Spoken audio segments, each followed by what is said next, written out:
Hi guys! Welcome back to another vlog. Dito tayo sa labas para chill lang tayo kasi yung pag-uusapan natin ay si Mr. Cash.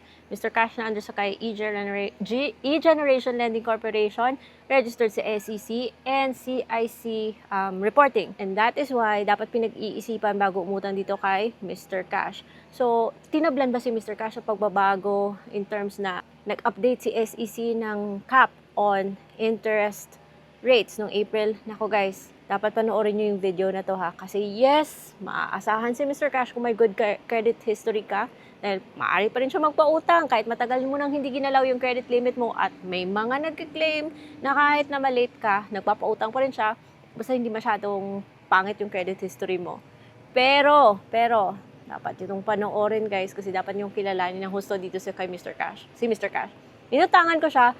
At of course, receive ko naman guys. Okay ba talaga? Really? Lalapitan mo ba yung loan app na to? Then this is what this video is about.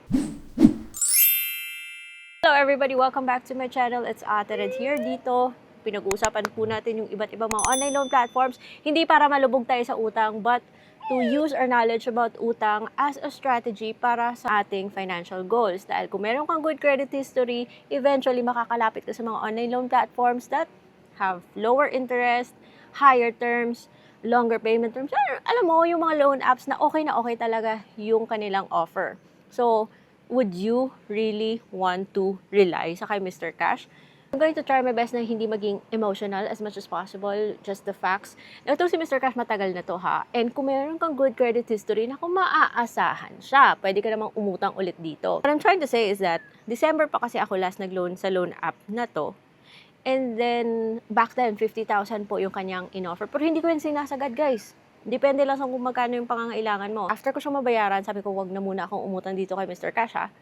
Until now, okay, when I finally decided na umutang ulit dito kay Mr. Cash to see if ma-approve pa rin ako, 50,000 pesos pa rin. So, okay, let's say that's one point, plus point dito kay Mr. Cash. Dahil, magiging intact pa rin yung credit limit mo sa kanya kahit na matagal mo siyang hindi hiraman if meron kang good credit history. So, wala kang ibang ola tinakbuhan or whatnot.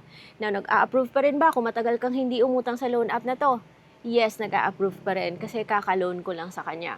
Pero, dapat ka bang mag-rely sa kay Mr. Cash? Well, parang tumindi kasi imbis na maging good news dahil nag-set si SEC ng panibagong cap sa mga ola noong April 1 na dapat hindi lalagpas ng 12%, mas lalong tumindi yung mga terms ni Mr. Cash. Like, ha? Ano ba? But ang tapang nito ha, dahil nag-offer daw siya ng 180 days o nakalusot siya. Dahil sa requirement ni SEC, 4 months and below, 12% lang dapat yung interest, effective interest kasama yung service fee. Ano yung ginawa ni Mr. Cash? Eto guys ha.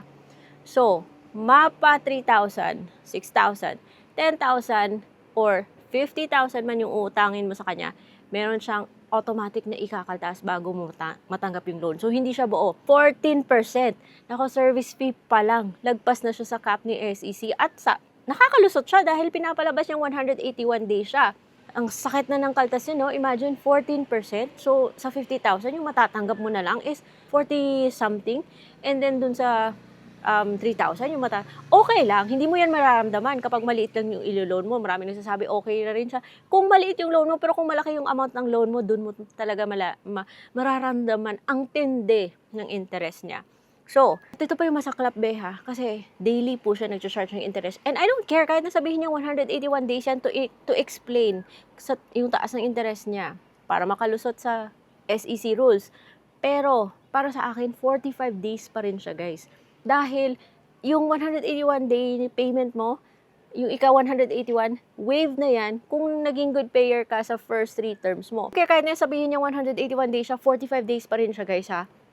Dahil 45 days pa lang bayad ka na. 45 days pa rin yung babasihan ko ng pag-calculate ng interest sa pag-decide kung okay ba yung loan app na to o hindi. Yung service fee niya na kinakaltas niya, advance, tapos yung 45 days niyang interest. Ako guys, papatak ng 21% yung interest niya for 1 month. At para sa akin, may kaltas, mataas yung interest, nako, no talaga yan. Pero, inutangan ko siya guys. para to see if nag-a-approve pa ba. Kasi may ibang loan app, kapag hindi mo na inutangan, matagal ka nang hindi mo ginamit, di ba? Bababaan nila yung credit limit mo or bigla ka nilang nire-reject. Kasi gusto nilang magparamdam ka muna.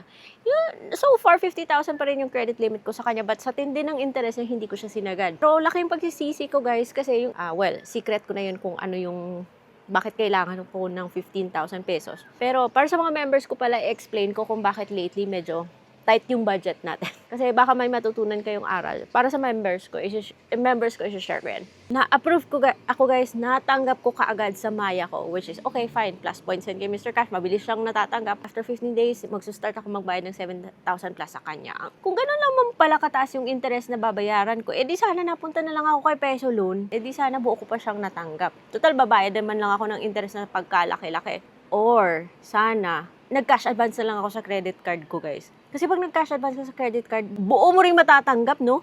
Tapos yung service fee or yung fee niya is 240. Tapos hindi na ako matcha-charge ng additional interest kung bayaran ko yan ng buo in 1 month. Kung pwede lang sana, iwasan natin yung mga ganitong mga loan apps like Mr. Cash. At kung meron tayong access sa mga better loan facilities, yun yung i-prioritize nyo. For example, yung sinasabi ko sa inyong credit card, nako, sana doon na lang ako lumapit, guys. Paano pa ako umutang doon sa credit card? Ayoko na magdagdag ng panibagong utang kasi umutang ako dito kay Mr. Cash.